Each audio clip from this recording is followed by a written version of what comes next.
자, 우리 혈액형에 대해서 이야기를 할 건데요. 혈액형이 두 개의 단원에서 다 나옵니다. 먼저는 면역 방어작용에서도 혈액형 내용이 나오고, 그 다음에 유전 단원에서도 혈액형 내용이 나오는데, 그걸 묶어서 오늘 1시간 안에 끝내도록 할 거고요. 오늘로 시험 범위가 끝나게 될 것 같습니다. 자, 먼저 혈액형에 대해서 이야기하기 전에 혈액에 대해서 이야기를 해보려고 합니다. 이거는 앞에서도 한 2차례 정도 우리 진도 나가면서 했던 얘기인데, 혈액은 무슨 색이에요? 빨간색. 어떤 형태예요? 액체. 빨간 물이에요. 빨간 물. 빨간 물인데 붉게 보이는 이유는 혈액 속에 있는 무엇 때문일까요? 혈구. 중에서도 적혈구라는 세포 때문입니다. 혈액을 시험관에 담아서 오랫동안 가만히 내버려 두거나 또는 원심 분리 동글동글 뱅글뱅글 돌려서 분리를 하면 아래에 무거운 게 가라앉고 위에 가벼운 게 둥둥 뜬다라고 예전에 이야기를 했었어요. 기억나나요? 네. 위에 둥둥 뜬 부분은 대부분이 물 성분이고 아래 가라앉은 무거운 부분에 혈구라고 하는 세포들이 있는데 백혈구, 적혈구, 혈소판 같은 것들이 있습니다.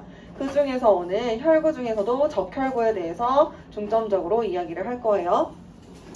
자, 다시 혈액을 두 층으로 나누면 무거운 혈구와 가벼운 물 성분으로 나누는데, 물 성분의 부분을, 혈액에 있는 물 성분을 혈장 또는 혈청이라고 부릅니다. 혈장과 혈청은 같은 건데 미묘한 성분 차이가 있어요. 거기까지는 깊이 들어가지 않아도 되고요. 혈장이나 혈청이나 같은 말이다. 우리는 이제 주로 혈청이라는 단어를 사용하게 될 것 같습니다. 자, 혈액의 물 성분 혈청, 그 다음에 무거운 세포 성분 혈구인데 그 중에 적혈구를 중심으로 이야기를 해보려고 합니다. 자, 우리 방어작용 단원에서 혈액형 얘기가 나오는 이유가 뭐냐면요. 우리 몸에서 외부 물질이 들어오면 우리 몸이 어떻게 보호하기 위해서 어떻게 해요? 우리 몸을 보호하기 위해서 어떻게 해요? 온도를 높이는 것도 일어나긴 해요. 맞아요. 발열, 염증 반응. 그걸 모두 다 통틀어서 뭐 항체를 만들고 뭐 염증 반응, 그 다음에 뭐 물리적인 반응, 피부 장벽 뭐 이런 거 다 통틀어서 뭐라 그래요? 방어. 그래서 방어를 하죠. 외부 물질이 들어왔을 때 우리 몸에서 방어를 합니다. 그 중에 외부에 적군이 쳐들어왔을 때 체포하는 거가 뭐였죠? 체포. 잡아먹는 거 말고 체포하는 거. 항원을 체포하는 거. 항체. 그렇죠. 항체는 혈액 속에 또는 조직액 속에 들어있는 물 성분에 있는 단백질이라고 했어요. 자, A 항원이 들어오면 그에 대해서 A 항원에 맞는 항체가 항원 A를 체포한다 했어. 체포해서 어떻게? 노예로 끌고 간다. 이거 전쟁 얘기했었죠? 네. 자, B 항원이 들어오면 B에 맞는 항체가 있어서 걔를 체포를 해요. 자, 우리 혈액 속에는 항원같이 내 거인지 남의 거인지 구분할 수 있도록 하는 어떤 구조물이 있어요. 특정한 구조물, 돌기라고 생각을 하면 되겠는데, 적혈구의 표면에, 적혈구 막의 표면에 뭐가 이렇게 튀어나온 게 있어. 그 튀어나온 게 어떤 모양인지에 따라서 이게 내 건지 남의 건지를 구분하는 데 사용을 합니다. 여기까지 이해될까요? 그래서 적혈구 표면에 어떤 물질이 있어서 그 물질이 내 몸에 있는 거랑 똑같으면 우리 편이네, 내 거랑 똑같아 이렇게 받아들이고, 내 몸에 있는 것과 다른 게 외부에서 들어오면 항원 항체 반응이 일어나듯이 혈액에서도 방어하는 체계가 작동을 하면서 무슨 일이 일어나냐면 혈액이 덩어리를 형성해요. 응집한다라고 이야기해요. 그런데 혈액은 순환을 잘 해야 좋아요. 응집하면 혈액순환이 안 돼. 혈액순환이 안 되면 산소 공급도 안 되고 영양소 공급도 안 되고 노폐물 배출도 안 되고 운반이 다 안 되는 거죠. 해서 치명적이고 죽게 됩니다. 그래서 혈액순환이 잘 되어야 하는데 혈액이 응집이 일어난다는 것은 순환이 안 되고 우리 몸에서 문제가 크게 발생한다라는 거예요. 치명적인 생명에 지장을 준다는 거예요. 그래서 그 응집 반응이 안 일어나는 게 좋은 것이고, 외부에 어떤 무언가가 들어왔을 때 응집을 함으로써 우리 몸에 외부 물질이 들어왔다라는 것을 확인할 수 있게 되는 거예요. 자, 무슨 말이냐면요. 사람마다 적혈구의 표면에 어떠한 물질이 있는지가 달라요. 그 어떠한 물질을 뭐라 부르냐면 응집을 일으키는 원인이 된다라고 기억하세요. 응집원이라고 하고요. 항원과 같은 맥락이라고 생각을 하면 돼요. 항원을 체포하는 거 항체였죠. 혈액 속에 응집소라는 게 있어서 내가 가지고 있는 항원이 응집원이 아닌 게 들어오면 내 몸에 있는 응집소가 수연아 그 응집원을 체포를 합니다. 항원이 외부 항원이 들어왔을 때 우리 몸에서 항체를 만들어서 체포를 하듯이 외부에 내 거가 아닌 응집원이 들어오면 내 몸에서 응집소라는 수갑을 만들어서 체포를 하는 거예요. 여기까지 됐을까요? 그런데 이 응집원이 어디에 있냐? 혈액의 혈구, 적혈구의 표면에 있고요. 응집소는 어디에 있냐? 혈액 속에 있는 물성분, 혈청 속에 들어 있습니다. 여기까지 됐어요? 자, 혈액마다 가지고 있는 응집원과 응집소의 종류가 다른데요. 자, 그 전에 응집원, 우리 몸에 존재하는 혈액 속의 적혈구 표면에 있는 응집원은 두 종류가 있어요. A와 B가 있어요. 그 다음 A에 대해서 체포하는 응집소를 알파라고 하고요. B에 대해서 체포하는 응집소를 베타라고 합니다. 즉 다시 말해서 A는 알파랑 만나면 응집을 해요. 그 다음 B는 베타랑 만나면 응집을 해요. 건강한 사람의 혈액에서는 이런 응집 반응이 일어나면 안 됩니다. 정상적인 경우에는 응집이 일어나면 안 돼요. 응집이 일어나면 뭐가 문제가 있어? 혈액순환이 안 된다 했죠. 자, 봅시다. 혈액형의 종류는 4가지가 있어요. 무슨 형이 있죠? A형, B형, AB형, O형. 자, 혈액형별로 혈액을 관찰을 해봤대요. 혈액을 뽑아가지고 관찰을 했는데 A형인 사람의 적혈구의 표면에는 A라고 하는 응집원이 있더래요. A형인 사람 손 들어보세요. 별로 없네. A형인 사람의 적혈구 표면에는 A라는 응집원이 들어있어요. 응집원의 종류는 A와 B가 있는데 다시 말해서 응집원 A를 가지는 사람을 우리 A형이라 부르자라고 약속을 한 거예요. 자, 그 다음 B형인 사람의 혈액을 관찰해봤더니 적혈구 표면에 B라고 하는 응집원이 있더래요. A랑 B랑 모양이 다르죠? 선생님이 그냥 모형화해서 A는 동그랗게 B는 뾰족하게 나타낸 겁니다. B라는 응집원을 가지고 있는 사람 손 들어보세요. B형 누굴까? 손 들어보세요. 하나, 둘, 셋, 4명 내리세요. 자, 그 다음 AB형인 사람의 혈액을 봤더니 적혈구 표면에 A라는 동글동글 응집원도 있고 B라는 뾰족뾰족 응집원도 있더래요. AB형인 사람은 A 응집원과 B 응집원을 다 가진다. 다시 말해서 A 응집원과 B 응집원 둘 다 가지는 사람을 AB형이라 부르자 약속을 한 거예요. 그 다음에 혈액형은 또 뭐 있어요? O형 있죠? O형인 사람의 적혈구 표면을 봤더니 적혈구 막에 표면에 아무것도 없더래요. 매끈하더래요. 그래서 얘는 응집원이 없네. 그냥 O 없다. 아무것도 없다. 제로 이렇게 표현을 합니다. 여기까지 됐을까요? 네. 자, 그러면 A형인 사람은 내 적혈구에 뭐가 있냐면 A 응집원이 있어요. 그러면 A 응집원이 외부에서 들어오면 내 거야, 남의 거야? 내 거랑 똑같아, 그지? 내 거 같아. 그래서 방어할 필요가 없어요. 그런데 얘 입장에서는 응집원 B가 들어오면 어떻겠어요? 안 돼. 내 거가 아니잖아. 그러니까 이 응집원 B에 대해서 방어하기 위해서 B가 들어왔을 때 체포하기 위한, 응집 반응을 하기 위한 베타를 가지고 있습니다. 됐어요? 그 다음 B형인 사람은 응집원 B를 가져요. 적혈구 표면에 B가 있어요. 해서 적혈구 표면에 B가 있으니 B를 체포하면 돼, 안 돼? 내 혈액에서 내 혈액끼리 막 뭉치면 안 되잖아. 그죠? 그래서 B에 대해서 체포하는 베타는 없고요. 얘 입장에서는 외부 물질이 뭐예요? 외부 응집원은 A예요. A. 그러니까 A가 들어왔을 때 체포하기 위해서 알파를 가지고 있는 겁니다. 됐어요? 네. 반대되는 걸 가지고 있구나 알 수 있죠.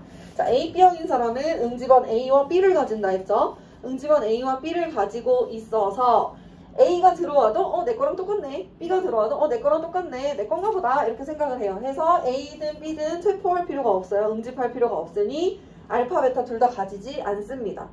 여기까지 됐죠? 네. 그 다음 O형인 사람은 A가 들어와도 내 거 아닌데? B가 들어와도 내 거 아닌데? 못 보던 건데? 라고 하면서 방어하려고 해요. 그래서 응집소 알파, 베타를 둘 다 가집니다. 효리야. 여기까지 됐죠? 해서 혈액형별로 적혈구 표면에 존재하는 응집원의 종류가 다르고 그 응집원에 따라서 반대되는 응집소를 가지고 내 거가 아닌 다른 사람께 들어왔을 때 응집 반응을 한다라는 거예요. 여기까지 됐을까요? 네. 네. 자, 이 응집원의 종류는 그 사람이 가지고 있는 유전 정보에 의해서 결정이 됩니다. 자, 상동염색체 또 나왔어요. 하나는 아빠, 하나는 엄마한테 받은 모양과 크기가 같은 상동염색체에 같은 위치에 같은 높이 직선상에는 뭐가 존재한다 했냐면 하나의 형질을 결정하는 대립 유전자가 존재한다 했어요. 이 경우에는 하나의 형질이 뭐야? 혈액형이라는 형질을 결정하는 대립 유전자가 여기 똑같은 위치에 여기 나란히 존재한다는 거예요. 내가 아빠한테 혈액형 유전자 하나를 받고 엄마한테도 혈액형 유전자 하나를 받아서 그 한 쌍의 대립 유전자에 의해서 내 혈액형이 결정된다는 거죠. 자, A 응집원을 가지게 하는 유전자는 A 유전자고요. B 응집원을 가지게 하는 유전자는 B 응집원을 가지게 하는 유전자는 B 유전자예요. 그 다음에 적혈구 표면에 아무것도 없게 하는 유전자는 O 유전자라고 이야기할 수 있습니다. 여기까지 됐어요? 그러면 내가 아빠한테 받은 유전자에 A가 올 수도 있고 B가 올 수도 있고 O가 올 수도 있는 거고요. 내가 엄마한테 A를 받을 수도 있고 B를 받을 수도 있고 O를 받을 수도 있는 거예요. 아빠한테 받은 염색체에 A 유전자 올 수도 있고 B 유전자 올 수도 있고 O 유전자 올 수도 있고 엄마한테도 A, B, O 중에서 하나를 받는다라는 겁니다. 여기까지 이해되죠? 네. 그러면 엄마, 아빠한테 둘 다 A 받을 수도 있죠? 그 다음에 아빠한테는 A 받고 엄마한테는 B 받을 수도 있고 뭐 엄마한테는 O 받고 아빠한테 B 받을 수도 있고 아빠한테 O 받고 엄마한테도 O 받을 수도 있어요. 이렇게 해서 조합을 봤을 때 사람이 가질 수 있는 혈액형에 관한 유전자형은 종류가 AA, AO, BB, BO, AB, OO 6가지가 있습니다. 이거 유전자형이에요. 혈액형에 대한 유전자형. 표현형은 몇 가지예요? 네 가지. 그렇죠. A형, B형, AB형, O형 이렇게 4가지가 있죠. 그에 대한 유전자형이 6가지가 있다라는 거야. 그 다음 여기에 올 수 있는 유전자의 종류가 지금 A거나 B거나 O이거나죠. 근데 우리가 그 전에 했던 눈꺼풀이라든지 아니면 귓불에 대해서는 대립 유전자의 종류가 몇 가지씩 있었을까? 2가지. 그렇죠. 분리형이거나 부착형이거나 아니면 쌍꺼풀이거나 외꺼풀이거나 이렇게 2가지씩 있었죠. 그런데 혈액형에 대해서는 유전자의 종류가 3가지예요. 그래서 이런 경우를 복대립 유전자, 복수 여러 개나 뭐 이런 뜻이에요. 복대립 유전자라고 부릅니다. 혈액형은 복대립 유전이에요. 교과서에 나옵니다. 여기까지 됐죠? 자, 그 다음 A 유전자만 가지면 어떻게 나타나겠어요? 표현형이 A로 나타나겠죠? A 응집원 가지고 A형일 거야. B 유전자만 가지면 B. A 하나 B 하나 가지면 AB. 그렇죠. A 응집원도 만들고 B 응집원도 만들어서 AB형이 될 거예요. 그 다음 O 유전자를 가지면 O형으로 나타나게 됩니다. 적혈구 표면이 매끈해요. 아무것도 없어요. 자, 그런데 AO를 가지거나 BO를 가지는 경우에는요. A 유전자와 O 유전자 사이에서의 우열관계가 A가 우성이고요. B와 O 사이에서도 B가 우성이에요.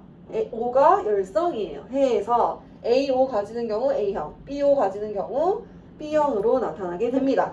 그래서 우열관계가 A와 B가 O보다 우성이다라는 거. 그 다음에 A와 B는 둘 다 동등한 역할을 해서 둘 다 우성이에요. 그래서 얘네들은 둘 다 드러나게 됩니다. 여기까지 됐죠? 네.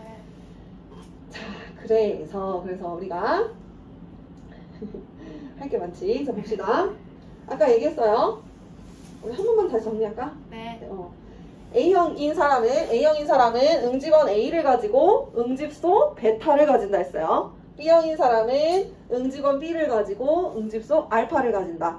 그 다음 AB형인 사람은 응집원 A와 B 둘 다 가지고 응집소는 가지지 않아요. 왜? A도 내 거, B도 내 거니까 방어할 필요가 없는 거예요. 그 다음 O형인 사람은 아무것도 가지지 않아요. 응집원 가지지 않아서 적혈구 막이 매끈하다. 그리고 A가 오든 B가 오든 내 거가 아니니까 체포해야 돼. 알파, 베타를 가집니다. 여기까지 됐죠? 요걸 전제로 해서 이제 응집이 일어나는 경우를 이야기해 보도록 하겠습니다. 자, 무슨 말이냐? 아까 A 응집원은 알파랑 응집을 한다 했어요. B 응집원은 베타, 응집소 베타랑 응집을 한다 했어요. 혈액형이 같으면 기본적으로 혈액을 수혈해줄 수 있고 수혈받을 수 있어요. 그런데 혈액형이 다른 경우는요. 혈액을 수혈을 해주면 덩어리가 형성이 돼서 응집이 일어나서 문제가 생기는데 그게 구체적으로 어떤 원리에서 응집이 일어나는지를 우리가 알아보는 것이고, 그리고 정말 다른 혈액형끼리는 수혈이 진짜 안 될까? 라는 거에 대해서도 한번 이야기해 보도록 하겠습니다. 자, 초등학교 때 체육 시간에 열심히 여름에 체육을 하고 들어왔어요. 그래서 땀을 삘삘 흘리면서 엄마가 써주신 물통에서 물통을 꺼내가지고 물을 막 꿀떡꿀떡 마셨어. 그럼 옆에 있는 친구가 나 한 입만 이렇게 얘기하면 너희들 뭐라고 했니? 그치. 너 혈액형 뭐야? 이렇게 물어봤지? 맞아. 기억나요? 네, 같은 입 대고 마시고. 그치. 같은 형이면 입 대고 마셔도 돼. 그래, 마셔. 막 이러는데 다른 형이라고 하면 좀 안 되는데, 좀 곤란한데, 막 이렇게. 왜 그랬을까요? 침이랑 혈액형이랑 무슨 상관이야? 그니까 몰랐던 거죠. 그런데 혈액형이 어쨌든 다른 사람끼리는 뭔가 문제가 있어. 그러니까 그런 게 이제 퍼져서 괜히 막 물 마시는 것까지 이렇게 영향을 받는 것처럼 초딩 때는 잘 모르고 생각하고, 그때는 그랬지만 지금은 뭐 남이 먹다 남긴 빵도 주워 먹고 남이 쭉쭉 빨던 사탕도 막 같이 빨아먹고 아닌가? 네, 진짜 친하면 그럴 수 없나요? 네, 알겠어요. 자, 사랑하면 먹을 수 있는 거잖아. 그렇지 않나? 네. 자, 그렇게 했었는데 그러면 진짜 수혈 관계가 어떻게 되는가? 일단 기본적으로 같은 혈액형끼리는 수혈을 해줘도 돼요. 주고받을 수 있어요. 그런데 다른 혈액형끼리는 뭐가 문제인가를 알아보도록 하겠습니다. 일단 여기 오른쪽에 써있죠. 같은 혈액형끼리는 다량 수혈, 많이 수혈해줘도 아무런 문제가 없습니다. 자, 왜 그러냐 하면, 자, 봅시다. 다른 혈액형은 왜 뭐가 문제냐? A형은 아까 뭐라 했냐면 응집원 A를 가지고 응집소 베타를 가지고 있는 사람이에요. A형인 사람이 만약에 B형인 사람한테 혈액을 수혈을 해준다라고 가정을 해봅시다. 검정색 이미 X라고 되어 있는데 안 돼요. 왜 안 되냐 하면 B형이 가지고 있는 B와 알파, 그리고 A형이 가지고 있는 A와 베타가 어떻게? 무슨 일이 일어나? 응집하겠죠. 그렇죠. 응집을 해요. A형의 응집원 A와 B형의 알파가 만나면 어떻게 돼? 응집을 하는 거야. 덩어리를 형성을 합니다. 그 다음에 베타, A형의 혈액에 있는 베타가 B형인 사람한테 들어오면 B형이 가지고 있는 응집원 B와 응집을 합니다. 돼요? 이해돼? 그래서 A형의 혈액이 B형에게 오면 응집을 하기 때문에 혈액 수혈해주면 안 돼요. 그 다음 O형의 경우는 뭘 가지고 있다 했냐면 알파와 베타를 가지고 있어요. A형인 사람의 혈액에 응집원 A와 베타가 있어요. 이 혈액이 여기로 O형의 것으로 들어오면 응집이 일어나 안 일어나? 어디서 응집이 일어나요? 누구? 응집원 A와 알파가 응집이 일어나죠. 그러니까 수혈해주면 안 되고요. 그 다음 A형의 혈액이 AB형에게 가면, 이거 보지 마세요. AB형에게 가면 AB형의 무엇과 A형의 무엇이 응집이 일어나요? 베타랑 B? 그렇지, 맞아요. 응집소 베타랑 응집원 B랑 응집을 하게 되는 거죠. 응집원 A끼리는 응집 안 해요. A는 뭐랑 응집한다 했어? 알파랑 응집한다 했죠. 자, 그래서 A형은 B형, O형, AB형 모두에게 혈액을 수혈해 줄 수 없습니다. 됐죠? 다시 말해서 AB형과 O형과 B형은 A형한테 혈액을 수혈받을 수 없어요. 이게 정상인 거예요. 자, B형도 마찬가지. B형이 응집원 B와 알파를 가지고 있어요. 혈액 속에. 그래서 A형, A 응집원과 베타 응집소를 가진 A형한테 혈액을 주면 무슨 일이 일어나? A는 알파랑 응집하고 베타는 B랑 응집을 할 거예요. 그러니까 수혈 안 됩니다. 다 안 해도 되지. 네. O형도 마찬가지, AB형도 마찬가지. 그 다음에 AB형인 사람도 다 마찬가지. 다 응집을 합니다. 뭐 하나라도 응집을 하면 혈액을 수혈해 줄 수가 없어요. 여기까지 됐죠? 밑에 O형도 있는데 O형이 주는 혈액에는 응집원은 없지만 알파, 베타가 있어서 A형의 A와 B형의 B와 AB형의 A와 B와 뭐가 응집해? O형의 알파, 베타 응집해요. 그러니까 다 안 되는 거야. 검정색으로 쓴 거 다 수혈 안 됩니다. 그런데 이론상으로 혈액을 수혈을 해줄 때요. 더 중요한 건 뭐냐면 주는 사람의 이 혈액에 응집소는요 찌끔 들어있어요. 찌끔. 왜냐면 물 성분에 소량 들어있는 거기 때문에 우리가 주로 주려는 목적은 뭐냐면 적혈구를 주는 게 목적이고 적혈구가 더 많이 들어있거든요. 그래서 주는 사람의 혈액 중에서 응지원이 뭐가 들어있느냐에 따라서 받는 사람의 혈액에 응집소와 응집을 안 하는 경우가 있을 수 있다는 거예요. 그래서 이론상으로 소량 수혈이 가능한 경우가 있습니다. 이론상이에요. 병원에선 절대로 하지 않는 일. 하지만 고등학교 수준에서는 소량 수혈이라는 이름으로 배우는 그 내용이 뭔지를 알아보도록 하겠습니다. 다빈이 무슨 연예인 제일 좋아해? 어떤 연예인? 송강? 송강. 잘생긴 배우 탑3 하면 누가 있어 너네 요즘? 배우 하면은 일단 송중기. 송중기. 그리고 박서준? 박서준. 서광준. 서광준. 또 많은데. 개인적인 취향이겠죠? 자, 주원 알아? 주원? 네. 주원 어때? 잘생겼어요. 잘생겼어. 주원이 청혼을 하면 받을 건가요? 네, 당연하죠. 오. 주원이 청혼을 하면 받겠어. 자, 주원 받소를 기억하세요. 주원 받소. 자, 소량수혈 관계를 주원초 나왔어요. 주원초? 네, 주원이 청혼하면 받겠어. 주원초를 나와서 받겠어. 들이받겠어. 자, 주원 받소를 기억하면 소량 수혈이 가능한 경우를 알 수 있습니다. 뭐냐면 주는 사람의 응집원과 받는 사람의 응집소를 따져봤을 때 다량 수혈은 무조건 다 안 되는데 주는 사람 응집원과 받는 사람의 응집소를 따져봤을 때 응집을 하면 소량 수혈도 안 되는데요. 응집을 안 하면 소량 수혈이 가능합니다. 자, 무슨 말이냐면 아까 선생님이 얘기했어. 혈액을 줄 때는요. 그 주는 사람의 혈액에 들어있는 응집원, 적혈구가 메인이에요. 응집소는 찌끔 들어간다고. 그리고 그냥 금방 사라져버릴 수 있어요. 그래서 받는 사람의 응집소랑 주는 사람의 응집원이 응집을 하냐 안 하냐로 소량 수혈 가능 여부를 따져볼 수 있습니다. 한번 따져볼게요. 자, A형인 사람이 혈액을 주는 거야. 주는 사람의 혈액에 들어있는 응집원 A가 받는 사람의 B형인 사람의 응집소 알파랑 응집을 할까요? 안 할까요? 해요. 그러니까 이 경우는 소량 수혈도 안 되는 경우예요. A형은 B형한테 소량도 줄 수 없어요. 그다음 A형인 사람이 가지는 응집원 A와 받는 사람의 O형의 응집소 알파 베타가 응집을 할까요? 안 할까요? 해요. 알파와 A가 응집을 하겠죠. 그러니까 이 경우도 소량 수혈 안 돼요. A형은 O형한테 소량도 줄 수 없어요. 자, 그 다음 A, B형인 사람의 경우에는 A형의 응집원이 A, B형의 혈액에 들어갔을 때 보세요. 응집을 해요? 안 해요? 안 해요. 왜? A, B형은 뭐가 없으니까? 알파 베타 응집소가 없어요. 주원 받소잖아. 받는 사람의 응집소가 없으니까 A형의 혈액은 소량 주는 거 가능합니다. 소량만 가능해요. 많이 주면 그때는 응집소도 많이 들어가니까 얘랑 B랑 응집을 하거든요. 그래서 소량 주는 경우는 이게 거의 안 들어있어서 응집소는 찌끔 들어있어서 줄 수 있습니다. 여기까지 됐죠? 네. B형도 같은 맥락에서 A, B형한테는 줄 수 있는데 나머지 A형, O형한테는 못 줍니다.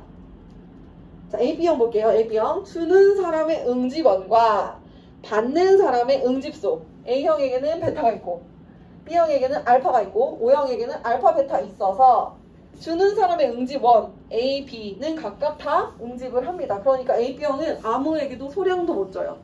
욕심쟁이야. 그지? 절대 안 줘요. 그 다음 O형의 경우는 주는 사람 응집원과 받는 사람 응집소가 응집을 하는데 주는 사람이 응집원이 없네? 그죠? 그러면 모두에게 소량 줄 수 있습니다. 그래서 정리했을 때 그런 얘기 들어본 적 있어? 야, O형 피가 제일 깨끗해. 헐. 그런 얘기 들어본 적 있어? 그런 썰이 있어요. 우와. 근데 그 말이 사실은 아니죠. 당연히 건강한 생활을 하는 사람의 피가 제일 깨끗해요. 좋은 음식 먹고 야채 이런 거 많이 먹고 그런 사람의 혈액이 깨끗한 건데 O형 피가 깨끗해 라는 그냥 썰이 왜 있냐 하면 이것 때문에 그래요. O형은 소량은 다 나눠줄 수 있는데 소량을 절대 아무에게도 받지 못해요. 그래서 O형 B가 아무에게도 수혈 안 받고 O형한테만 수혈 받아서 깨끗하다. 그냥 이런 그냥 썰이 있는 겁니다. 근데 절대로 과학적이지 않고요. 그에 반해서 AB형은요, 아무에게도 소량 수혈 못하지만 모두에게 소량 수혈을 받을 수 있다라는 특징이 있습니다. 그냥 그렇구나. 가볍게 알아두면 되겠어요. 여기까지 됐어요? 네. 네.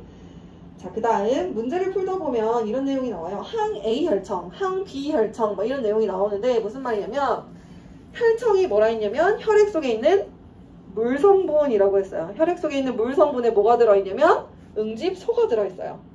항 A 혈청이라는 거는 A에 대해서 대항하는 혈청이 있는 물질이라는 거예요. A에 대해서 대항하는, 체포하는 물질이 뭘까?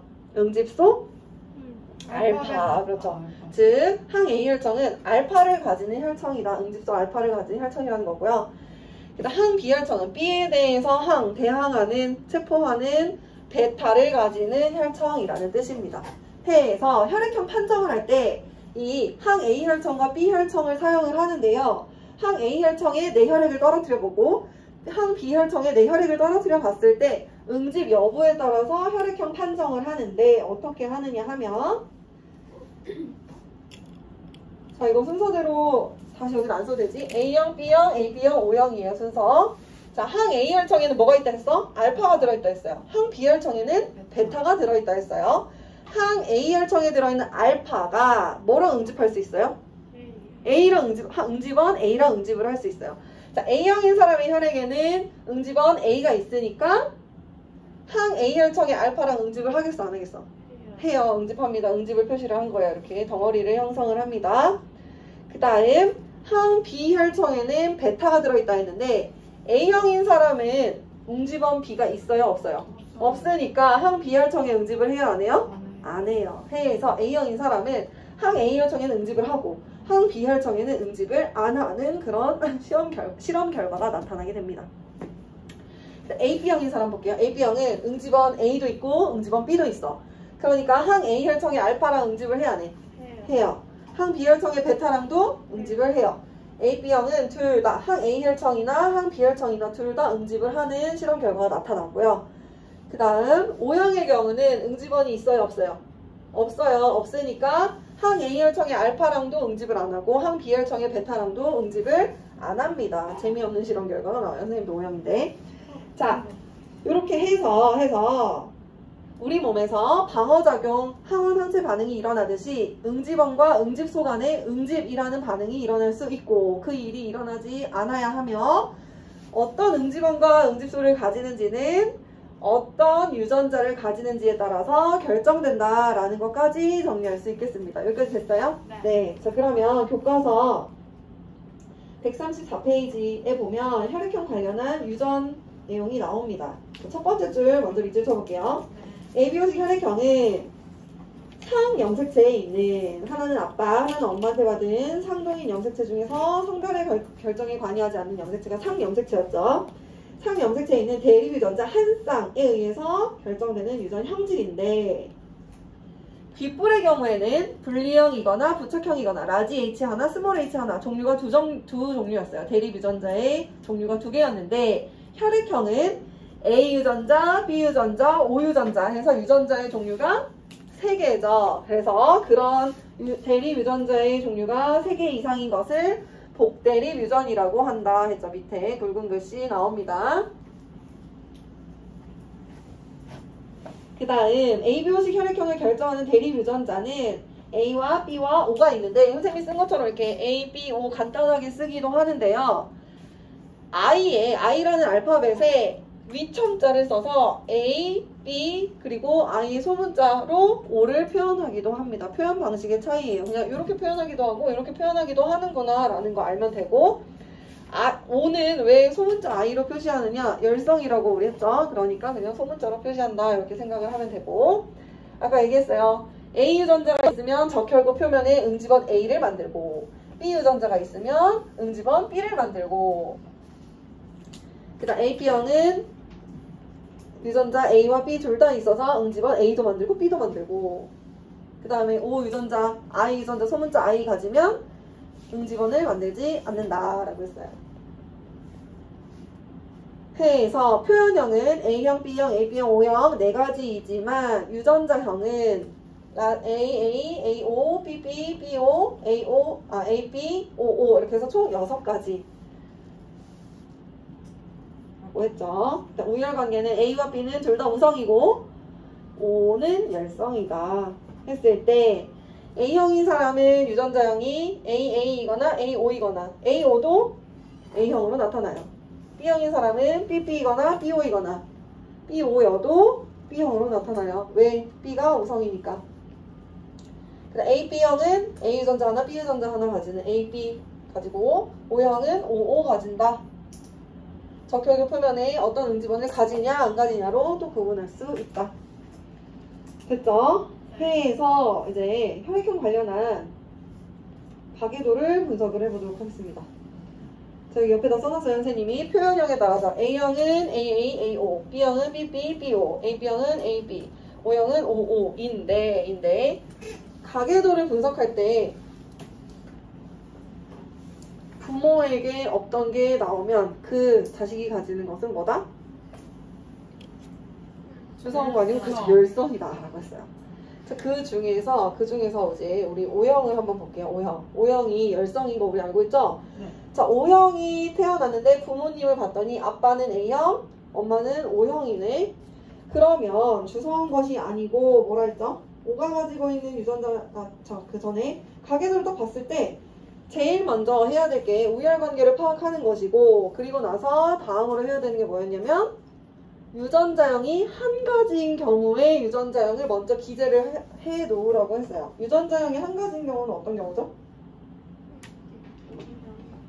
O형. 그래서 O형의 유전자형은 무조건 뭐예요? OO. 그 다음 또 있어요. 그쵸. AB형은 무조건 A 유전자 하나, B 유전자 하나 가집니다. 이렇게 채워놓고 봤더니 O형이 가지는 유전자 하나 누구한테 받았을까? 엄마한테 받았어요. 엄마한테 받았고. 그다음 하나는 누구한테 받았을까? 아빠한테 받았어요. 그러니까 이 엄마 아빠는 반드시 뭘 가져요? O 유전자를 하나씩 가지는 부모님입니다. 그런데 아빠는 무슨 형이에요? 아빠 네모 A형이에요. 그러니까 A 유전자도 가져야 해요. 그러니까 AO를 가지는 A형이네. 그다음 엄마는 B형이니까 유전자 B를 가집니다. 그래서 BO를 가지는 엄마구나 라는 걸 알 수 있습니다. 그 다음 수민이를 보면 수민이는 A형인데 A형인 사람은 유전자형이 AA이거나 AO인데 수민이는 어때야 할까요? 그쵸, AO예요. 왜일까요? 그쵸, 아빠한테는 이 A를 하나 받을 수 있는데 엄마한테는 A를 받을 수가 없잖아. 그죠? 엄마는 뭘 가지고 있어요? E나 O만 가지고 있죠? 그래서 A를 가질 수는 없고 엄마한테는 아마 O를 받았겠네. 그래서 수민이는 A형이에요.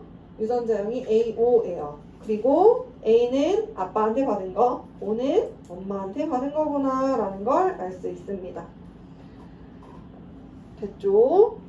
자, 그 다음 아빠가 AO를 가지는 아빠야. 그러면 대립유전자 하나는 A고 하나는 O예요. 아빠의 대립유전자 상동염색체에 같은 위치에 하나의 형질 혈액형을 결정하는 A 유전자가 하나 있고 O 유전자가 하나 있어요. 엄마의 상동염색체에도 혈액형 하나의 형질을 결정하는 대립유전자가 상동염색체에 같은 위치에 하나는 B, 하나는 O가 들어있어요. 이 상동염색체가 생식세포 형성 시 어떻게 된다 했어요? 분리되어서 다른 생식세포로 들어간다 했어요. 즉 아빠의 상동염색체가 분리가 되고요. 아빠의 상동염색체가 정자 형성 시 분리되어 들어가고 엄마의 상동염색체도 난자 형성 시 분리되어 들어가니까 아빠가 만든 정자에는 어떤 혈액형에 대해서 어떤 유전자가 들어있는 정자가 만들어질까요? 내립 유전자 중에 내립 유전자가 정자 만들 때 어떻게 된다 했어? 분리된다 했잖아. 분리돼요. 네. 그러니까 하나의 정자에는 뭐가 들어있어? A 하나 들어있어. 그렇지. 그 다음에 하나의 정자에는 O가 들어있을 거예요. 맞아요. 훌륭합니다. 자, 그 다음 엄마가 만든 난자에도 마찬가지 같은 맥락에서 상동염색체 분리되어서 난자가 만들어지니까 엄마가 만든 난자에 뭐가 들어있어요? 하나에는 B 유전자가 들어있을 것이고 하나에는 O 유전자가 들어있을 거예요. 그걸 이렇게 푸넷 사각형 우리 만들었었죠.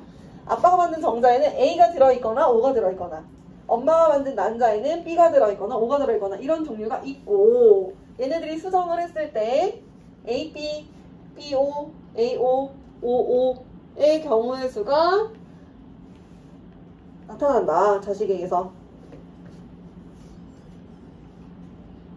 그러면 세 번째 문제를 볼게요. 혈액형이 수민이와 같은 동생이 태어날 확률.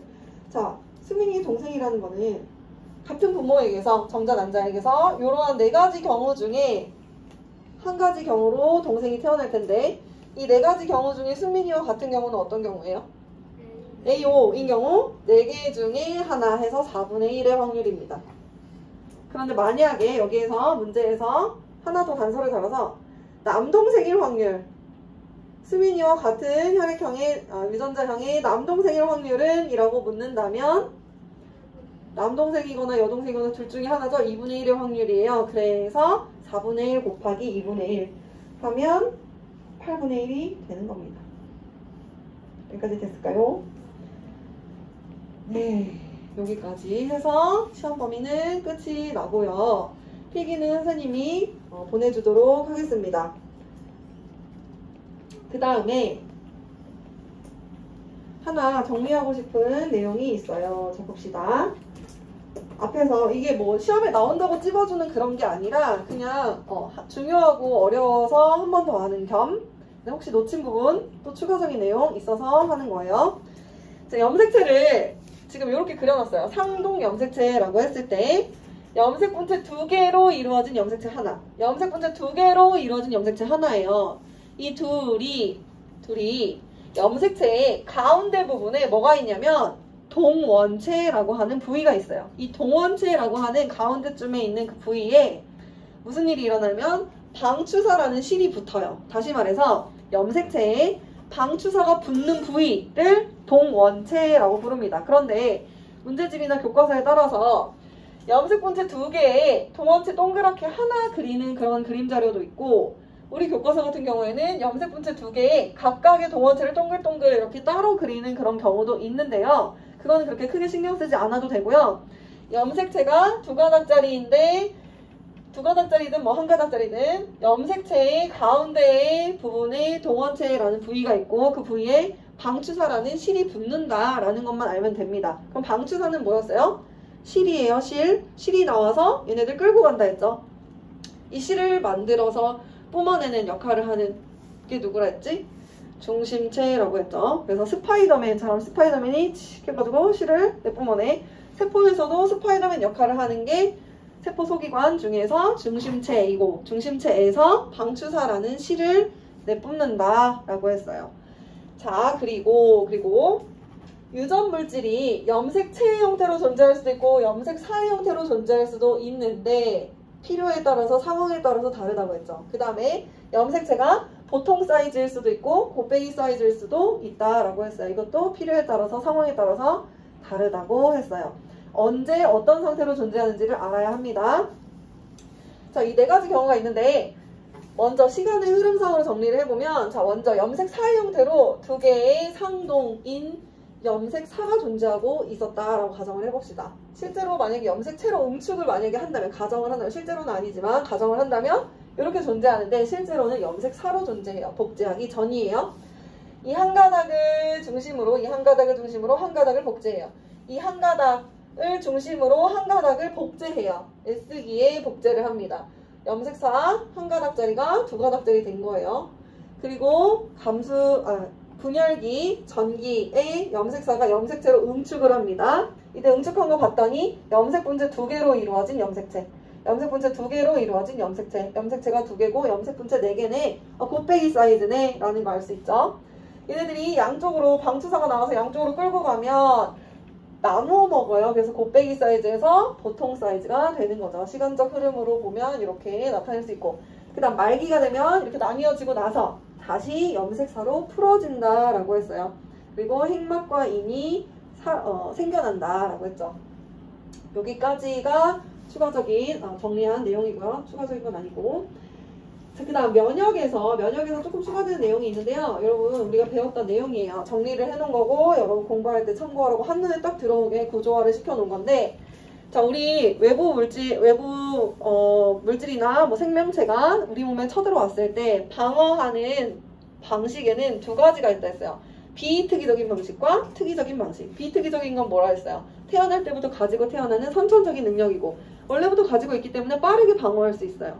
그 다음 특이적인 경우는 내가 그 항원을 만나서 그 항원에 대해서 맞춤형으로 A에 대해서는 A에 맞는 방식으로, B에 대해서는 B에 맞는 방식으로 방어를 하는 것이고, 태어날 때 가지고 있지 않지만 살아가다가 그 항원에 노출되면서 가지게 되는 후천적으로 획득하는 방어작용이라고 이야기했었고, 그 다음 그러다 보니 획득하는데 시간이 걸려요. 커스터마이징 하는데 시간 걸린다라고 했죠. 느리다라는 게 특징이에요. 그런데 이것을 1차 방어작용과 2차 방어작용이라는 단어로도 나눌 수 있습니다. 자, 1차 방어작용 무슨 말이냐면요. 비특이적인 거. 일단 외부 물질이 들어오면 우리 몸에서 일단 방어하고 보는 거예요. 어떤 방식으로 한다냐면 뭐 피부나 염증 가는 식균작용 이런 것들. 외부에서 내부에서 일단 외부에 우리 몸으로 어떤 물질이 들어오려고 했을 때, 침입하려고 했을 때 방어를 일단 해요. 1차적으로. 비특이적인 방식으로 방어를 합니다. 그 중에서 식균작용으로 병원체를 잡아먹었어요. 그리고 나서 그걸 제시를 하죠. 그럼 그 제시한 걸 보고 2차적으로 특이적으로 세포성 면역이나 체액성 면역을 하죠. 해서 비특이적인 방식을 1차, 그 다음 특이적인 방식을 2차 방어작용이라고도 부릅니다. 그래서 1차 방어작용, 비특이적, 선천적, 빠르다. 그러니까 2차 방어작용, 특이적인 거, 후천적, 느리다라는 거 같은 맥락으로 보면 되고, 그 다음 뭐랑 주의해야 하냐면 1차 면역 반응, 2차 면역 반응과 1차 방어작용, 2차 방어작용을 헷갈리면 안 됩니다. 1차 면역 반응은 뭐였어요? 선생님 밀푀유 나베 얘기했지. 난생 처음으로 만들어봤을 때 오래 걸린 거 1차 면역 반응이에요. 만들어봤던 거 또 만들면 쉽고 더 빠르게 잘 만들어요. 2차 면역 반응이에요. 그러니까 1차 방어작용과 2차 방어작용이 있고 2차 방어작용 중에서 체액성 면역 중에 1차 면역 반응과 2차 면역 반응이 있는 거예요. 헷갈리면 안 됩니다. 그리고 1차 방어작용을 통해서 식균작용으로 항원을 제시했을 때 그때 보조 T림프구가 2차 방어작용으로서 세포성 면역과 체액성 면역을 하게 하는 거죠. 그래서 1차, 2차로 나눈다라는 거 기억하면 되겠습니다. 이해됐죠? 필기는 카톡으로 보내줄게요.